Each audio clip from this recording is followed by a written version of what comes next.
On this video, I would like to do a reading of the Gospel of John, beginning at verse 1 and following, doing it in Greek, Hebrew, Latin, and English, a polyglot reading, a revised edition with grammatical analysis as well, and a basic commentary.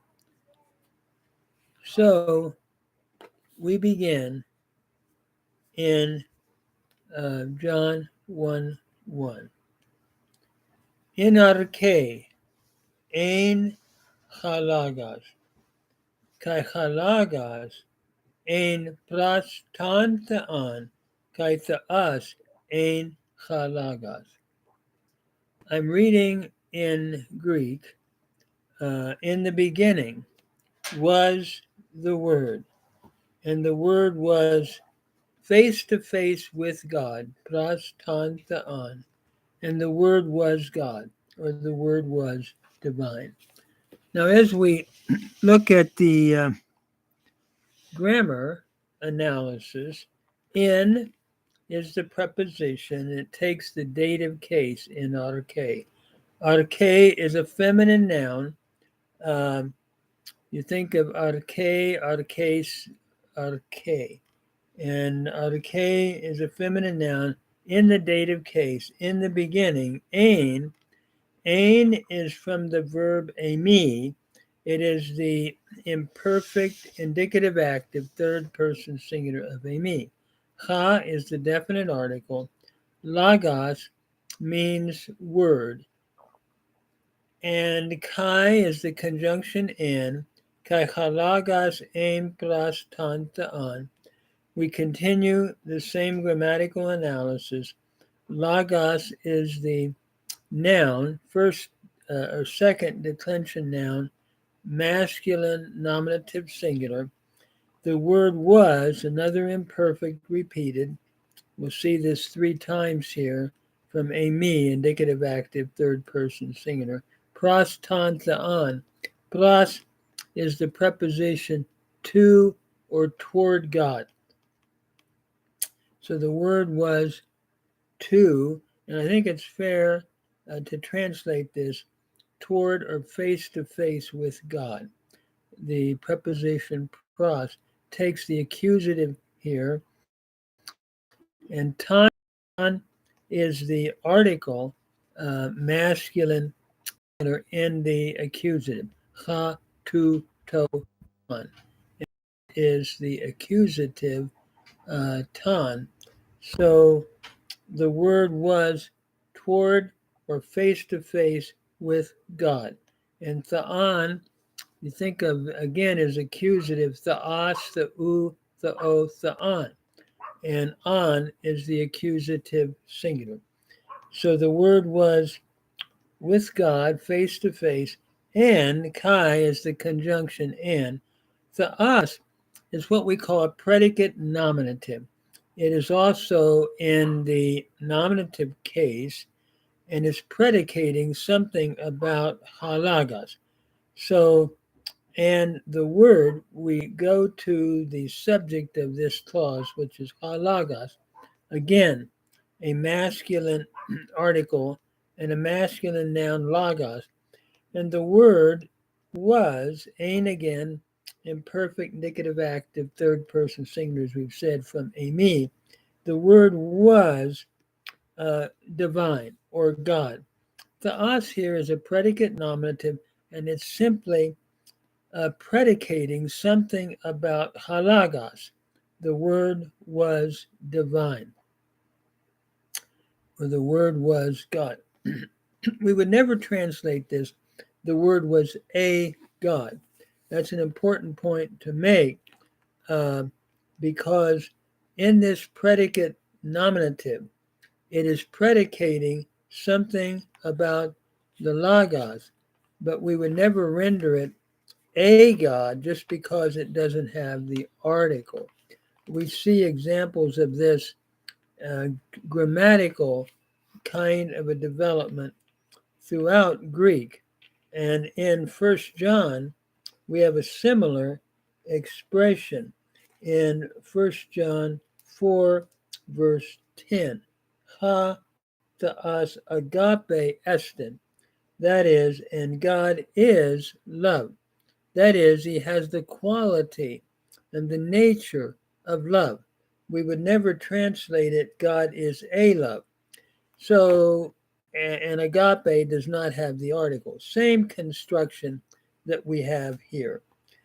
Just a word about logos. Logos means word, and I've said this on other videos. Memra is the Aramaic word meaning word.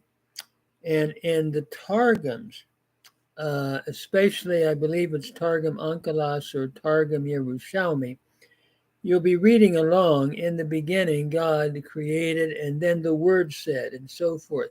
The Memra said. I think John is coming from that Jewish perspective when he uses the word logos. And remember, the Targums were Aramaic translations of the Hebrew text that were read in the synagogue and later put in written form. They were oral and then later were put in written form. And so we have different Targums. Targum Onkelos is a major one, which was in Aramaic, and Targum Yerushalmi and so forth. Targum Ben Jonathan, different Targums. But Memra is used interchangeably with God. So I think John here, in my own thinking, is going back to his Jewish roots as he is writing this great gospel. Now I go to the Hebrew, Bereshit haya hadavar. That is, v'hadavar haya et ha-Elohim, v'hadavar haya ha-Elohim. That is, in the beginning was the Word. Be is the preposition in. Reshit is the noun meaning beginning. It's the same way Genesis 1 starts. Bereshit bara. So in the beginning was. Haya is a verb. It's the cow perfect third masculine singular from haya. And so in the beginning was ha-davar. Ha is a definite article. Davar means word. So it's the translation of logos. In the beginning was the word. V'hadavar haya et ha-Elohim. Ve is the conjunction and. Hadavar would be and the word. Haya is another cow.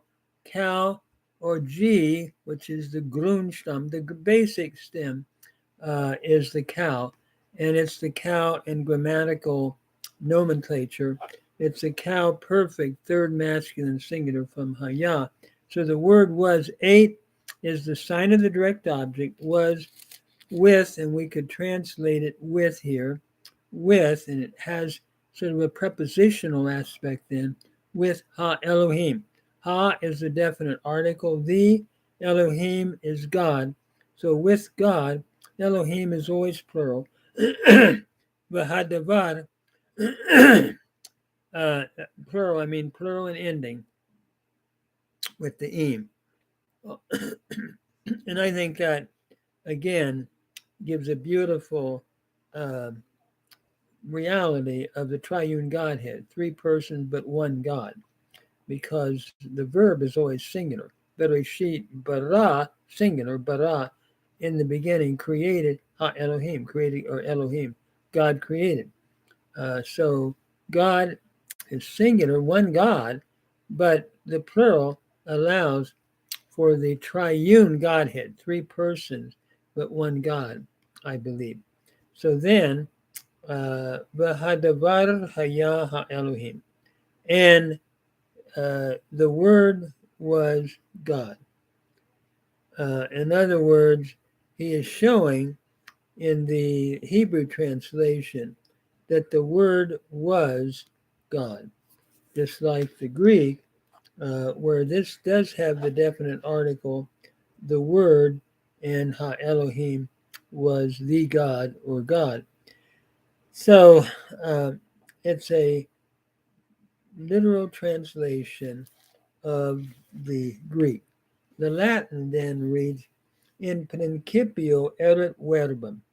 In the beginning was the Word. In principio, in takes the dative case, and erat is the imperfect indicative active third person singular in the Latin. So in the beginning was the verbum. Verbum is the nominative meaning word. So in the beginning was the word. Et is the conjunction. Verbum and the word erat is again the perfect indicative active third person singular. The word was with God, apud deum. Apud is taking a preposition, and deum is the genitive or is the accusative singular from deus, and which is nominative. Et is the conjunction. Et deus erat verbum. And the word was God. Again, erat, your imperfect indicative active third person singular from ire in Latin. I want to point out here just one brief commentary. Three things about the Word. And the Word is Christ because the Word became flesh. First of all, the Word is eternal. In the beginning was the Word. The Word had no beginning. The Word is eternal. Jesus is eternal. Secondly, the Word was face to face with God, always showing that intimate relationship, sharing the glory from all eternity with the Father. Jesus was always face to face with God. And then finally, the Word was divine. Jesus is fully divine or fully God, equal with God the Father. That's what John is saying, and it's exciting that the Word will become flesh in verse 14 in the hypostatic union of his divinity and humanity brought together as the God-man. So I'm going to stop there and hold these 10 or 15 minutes if possible.